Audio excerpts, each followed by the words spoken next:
Ayan. Good evening, guys. Hmm, Good morning na sa Pinas kasi umaga na sa Pinas. Ayan. Mata ko, nagluluwa na. Kailangan ko na talaga itulog itong mata ko. Ayun. Tapos, ang sama pakaramdam mo, guys. Pero dito kasi, kahit masamang pakaramdam mo, wala. Kailangan mo pa rin magtrabaho. Ayun. Tapos, wala man yun. Kailangan ko talaga magpapamassage na talaga. Tinitis ko lang yung katawan ko. Sabi nung isa, papahilot niya na ako. Baka itong buwan na to.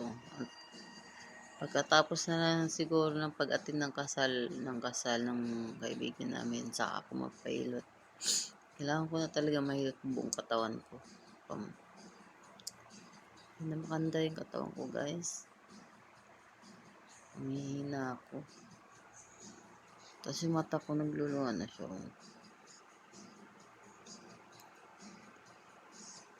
Yun lang. Tapos minsan sinusumpong yung ilong ko. Tipod.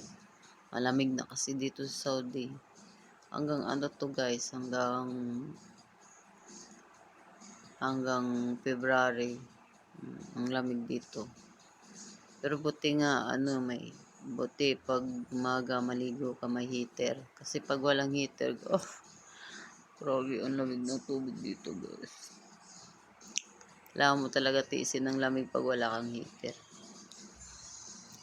Tapos, inshallah, ngayong March. Oh my God!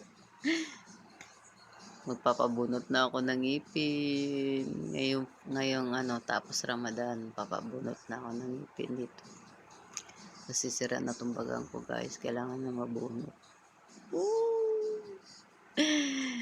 Sasagutin ni sponsor. May sponsor na sa ngipin ko. Tapos papalagyan na angkla. Oh, abangan nyo yun, guys.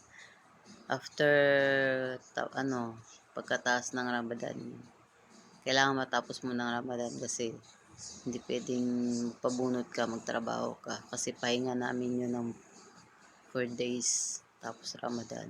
Kaya doon ko samantala magpabunot kasi bagang kailangan na siya mabunot tapos malagyan na siya ng pustiso. Nangyari sa akin to si Don Robert. Ayun, may mag-sponsor na sa akin. Oh my God. Magkakaroon na ng bagang, ang aking bagong, magkaroon na ng ngipin. Tapos, papabracing na rin. Direct bracing na. Oh my God. Abangan nyo yun, guys. Tapos Ramadan.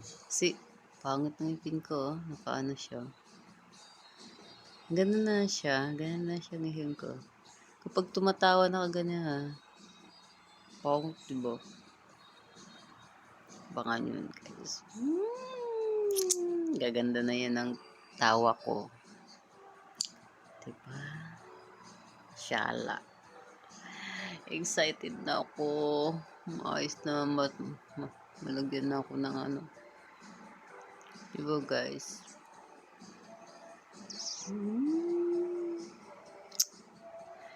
Excited na ako magkaipin.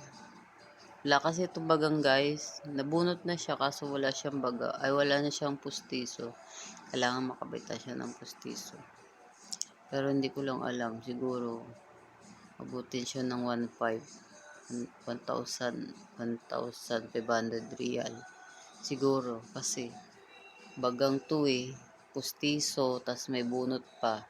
Tapos, padirect ko na siya ng breast. Diba? Happy smile na. Abangan niyo yun, guys. Pagagandahin ako ni Don Robert. Diba? Minsan lang ako manghingi sa kanya, no? Hindi ako nanghihingi sa kanya buwan-buwan. Bonus niya kasi yon, kaya samantalahin ko yung bonus niya. Diba? Once a year lang ako manghingi sa kanya.